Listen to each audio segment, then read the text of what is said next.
Hey guys, welcome to Moist Books and Coffee. So, Save the Tiger Season 3 release అయింది ఈరోజు. Season 1 and season 2 అప్పుడిప్పుడు release అయ్యి and నేను fan కూడా సీజన్ 1కి, especially season 2 just average. So ఇప్పుడు సీజన్ 3 ఎలా ఉందో చూసేద్దాం. Before that please subscribe and follow for more. Thank you. Starring Priyadarshi, Abhinav Gautam, Chaitanya Krishna, Sujatha, Pavani, Devyani, Rohini and more. Director Sriram, music director Ajay, story Vijay Gautam Pradeep. So మొత్తం 7 ఎపిసోడ్స్తో రిలీజ్ అయింది హాట్స్టార్లో ఈరోజు. సో S2లో ఎండింగ్ మన రవి ఫ్యామిలీ ఇలా అపార్ట్మెంట్స్లోకి షిఫ్ట్ అవుతారు. అక్కడ రవిది వాళ్ళ అమ్మగారిది ఒక రకం ఇబ్బందులు అయితే రవి వాళ్ళ వైఫ్ది ఇంకో రకం ప్రాబ్లమ్స్.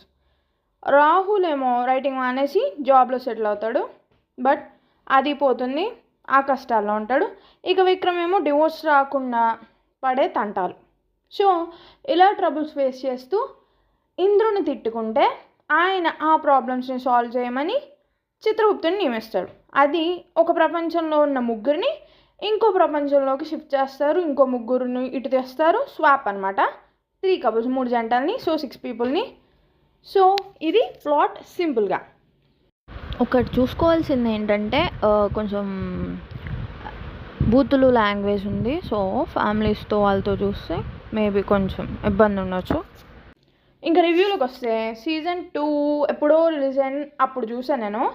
కొన్ని మ్యాటర్స్ అర్థం కాలేదు. సో అంటే S3 ఆపేసి S2 ఫైనల్ ఎపిసోడ్ పెట్టా. రీక్యాప్ ఎక్కడా దొరక్క. సో నో యూస్, నాకు కావాల్సిన డౌట్స్ దొరకలా. అంటే for example Rahul Kapoor pregnancy మ్యాటర్లో హ్యాపీగా ఎందుకు లేరు అనే దాని గురించి ఇలా కన్ఫ్యూజన్లో బ్యాక్ అండ్ ఫోర్త్ చూసా. S2 ఎపిసోడ్కి వెళ్ళి మళ్ళీ S3 నుండి మళ్ళీ S2 ఇట్లా. బట్ నాకైతే కావాల్సింది దొరకలా. అంటే సపోజ్ ఈ డౌటే నాకు క్లారిఫై అవ్వాలా. అంటే మధ్యలో ఏదో వేరే ఎపిసోడ్ స్టార్టింగ్ నుండి చూస్తే కానీ అది మిస్ అవ్వకుండా ఉంటుంది. సో మీకు కానీ ఇట్లా కన్ఫ్యూజ్ అవుతారు అని అనుకుంటే ఒకసారి మీకు టైం ఉంటే సీజన్ 2 చూసి సీజన్ 3 చూడండి. బట్ ఒకవేళ మీకు ఏం ప్రాబ్లం లేదు అనుకుంటే జస్ట్ ఇట్లా, నాకైతే ఇది ఒకటే వచ్చింది. సో మీకు కూడా మేబీ అట్లానే ఒకటో రెండో చిన్ని రావచ్చు. ఆయన అడ్జస్ట్ అయిపోతారు ఫస్ట్ ఎపిసోడ్ కల్లా. సో అది మొత్తం 7 ఎపిసోడ్స్ కదా. స్టార్ట్ అయింది, గుడ్గా స్టార్ట్ అయింది. ఫస్ట్ ఎపిసోడ్లో మన వాళ్ళ ఇంట్రో వాళ్ళ సిచ్యువేషన్స్ అయితే, సెకండ్ దాంట్లో ఈ నీచ్ కమీన్ వెదోలు వీళ్ళది, థర్డ్ నుండి ఫన్ కన్ఫ్యూజన్ రైట్ స్టార్ట్ అవుతుంది. ఈ సెకండ్ వాల్లో వాళ్ళు పెద్ద వెదవలు, వేస్ట్ ఫెలోస్ అని చెప్పొచ్చు. వీళ్ళందరూ కేసులు ఇరుక్కుంటారు. వీళ్ళందరి కేసులు భిక్షపతి అనే అతని చేతికి వెళ్తాయి. వాళ్ళు వీళ్ళని ఇరికిద్దామని చెప్పి ఓకే అంటారు. అక్కడేదో సూపర్ వరల్డ్ అని మన పిచ్చి ఫెలోస్ వీళ్ళు ఓకే అంటారు. అలా వీళ్ళు మనం టోటల్ కన్ఫ్యూజన్లో ఎంజాయ్ చేశారు. రైట్, మరీ ఎక్కువ కాదు, జస్ట్ నార్మల్గా. సో నో ఎక్స్పెక్టేషన్స్తో వెళ్ళండి. సీజన్ 1 నాకు బాగా నచ్చింది, S2 యావరేజ్.